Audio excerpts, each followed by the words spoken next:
నేను ఇప్పుడు ఈరోజు మేము కానీ ఈరోజే మా నాయకులు మంత్రులు మాజీ మంత్రులు శాసనసభ్యులు వెళ్లి డీజీపీని కలిశారు. ఎన్నికల కమిషన్ కూడా వెళ్లి ఫిర్యాదు చేశారు.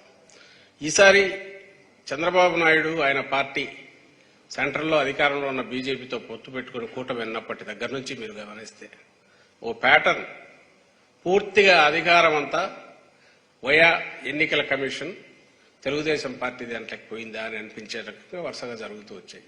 వరుసగా జరుగుతూ వచ్చిన సంఘటనలు ఏవైనా ఉన్నా అవి అగ్రెసివ్ పోస్చర్, అంటే యాజ్ ఇఫ్ అధికారం అనేదే నడుస్తోంది. అక్కడ నుంచి ఎన్నికల కమిషన్ అధికార దాంట్లో జోక్యం చేసుకోకూడదు. దాంట్లో దుర్వినియోగం అవుతుంటే కట్టడి చేయాలి.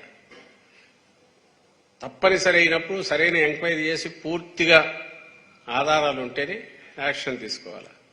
ఎక్కడన్నా ఒక్క ఇన్సిడెంట్లో మీకు అలాంటిది కనిపించిందా? ఎంత హడావుడిగా, అందులోనూ విచిత్రంగా భారతీయ జనతా పార్టీ అధ్యక్షురాలు చంద్రబాబు నాయుడు గారి వదిన పురంధేశ్వరి, బహుశా అది కూడా చరిత్రలో వరదు అనుకుంటా, అప్పుడే పాయింట్అవుట్ చేశాం. ఫలానా అధికారి మాకు వద్దు, ఆయన ఉంటే మాకు ఇబ్బంది అనగలడం సహజంగా అపోజిషన్లో ఉండేవాళ్ళు పెట్టుకోవచ్చు, వాళ్ళకి హక్కు ఉంటుంది. ప్లస్ వాళ్ళ భయాందోళనలు వాళ్ళకు ఉండొచ్చు. ఎన్నికల కమిషన్ దాన్ని అడ్రస్ చేయాలి. కానీ ఫలానా వాళ్ళను తీసేయండి అనడంతో పాటు ఫలానా వాళ్ళని వేస్తే బాగుంటుందని కూడా రికమెండ్ చేయడం బహుశా దేశ చరిత్రలో ఫస్ట్ టైం అనుకుంటా. అది కూడా ఈసీకి దృష్టికి తీసుకెళ్లాం. పెద్ద దాన్ని ఎవరు పట్టించుకున్నట్లేరు. సాక్షాత్తు సెంట్రల్లో అధికారంలో ఉన్న పార్టీ, కూటమి భాగస్వామిగా ఉన్న పార్టీ స్టేట్ అధ్యక్షురాలు, పైగా తెలుగుదేశం పార్టీ ఇక్కడ ప్రధాన భాగస్వామి తెలుగుదేశం పార్టీ అధ్యక్షుడు వదిన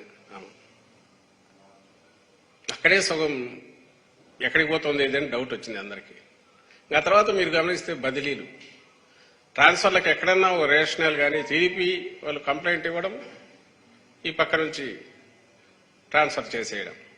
29 మంది అధికారులు, కీ అఫీషియల్స్, ఎన్నికల నిర్వహించాల్సిన దాంట్లో అత్యంత ఇంపార్టెంట్ దీంట్లో ఉన్న 29 మంది అధికారులను ట్రాన్స్ఫర్ చేస్తే అందులో 25 మంది పోలీస్ అధికారులే ఉన్నారు.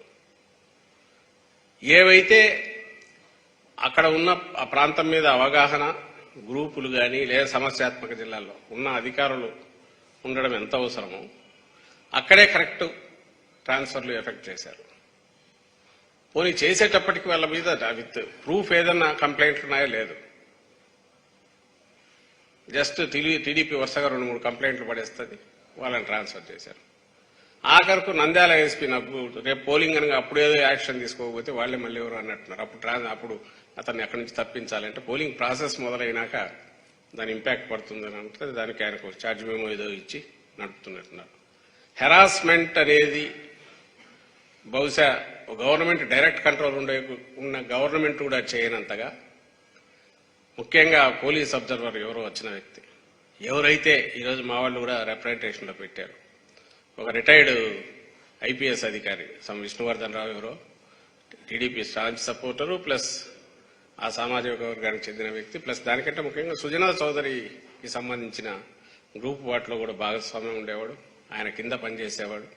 సుజనా చౌదరి అంటే ఎవరు అందరికీ తెలుసు, టీడీపీ ప్లస్ బీజేపీ రెండింటికి నాయకుడు ఆయన. ఇప్పుడు వెస్ట్లో పోటీ చేస్తున్నాడు. పోలీస్ అబ్జర్వర్ వచ్చిన రోజే ఆయనతో డిన్నరు, ఈయన అరేంజ్ చేసిన డిన్నర్, ఆయన వస్తాడు, అది అందరికీ తెలిసింది. ఈ విషయం కంప్లైంట్ కూడా ఇచ్చారు. పోలీస్ అబ్జర్వర్ దృష్టి కూడా ఇది పలానా ఆయన అని మా లీడర్లు వెళ్ళి కంప్లైంట్ ఇచ్చారు.